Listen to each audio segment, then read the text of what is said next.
Hello दोस्तों, serial Megha बरसिंग के देखकर ये लगता है कि विनाशकालीन विपरीत बुद्धि, यानी कि जब इंसान का बुरा वक्त आता है तो कुछ समझ में ही नहीं आता है। अब देखिए ना, मेघा की शादी पर जैसी दिने पहुंचकर उसके दूल्हे को अपना दूल्हा खा लिया, लेकिन तब भी किसी को कोई फर्क नहीं पड़ा।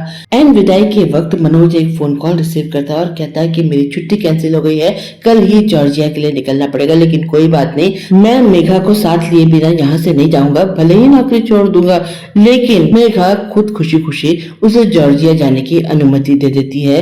उसे लगता है कि एक हफ्ते में तो उसका भी वीजा लगने वाला है, फिर वो भी अपने पति के पास जॉर्जिया चली जाएगी।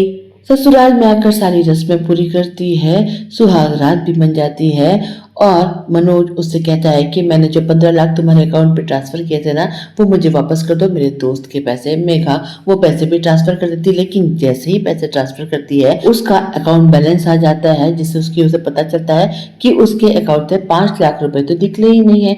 वो मनोज से इसके बारे में पूछती है तो वो कहता है कि पता नहीं, चेक तो मैंने जमा कर दिया था, मैं पता करूंगा। मेघा से कहता है कि तुम्हारे साइन मैच नहीं हुए, इसलिए चेक क्लियर नहीं हुआ।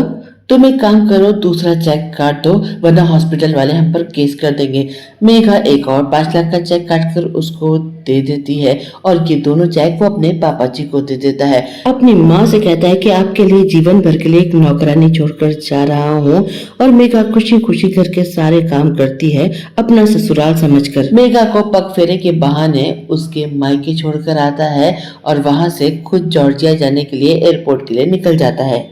मेघा के फोन में एक और मैसेज आता है, बैंक से उसके अकाउंट से 10 लाख रुपए निकल गए हैं, किसी सिकंदर खुराना के नाम ट्रांसफर हुए हैं। वो परेशान हो जाती है, मम्मी पापा को कुछ नहीं बताती है, लेकिन मनोज को फोन करके इसके बारे में बताती है। मनोज एयरपोर्ट पर है। एक बार फिर से वो मेघा को बातों में उलझा कर कहता है कि मैं पापा जी से कहूंगा, वो हॉस्पिटल जाकर पता कर लेंगे क्या बात है, तुम परेशान मत हो, लेकिन अपने घर में किसी को मत बताना, खामखा मम्मी जी पापा जी परेशान हो जाएंगे। मेघा कहती है कि ठीक है, लेकिन पापा जी को लगता है कि मेघा किसी बात को लेकर परेशान है।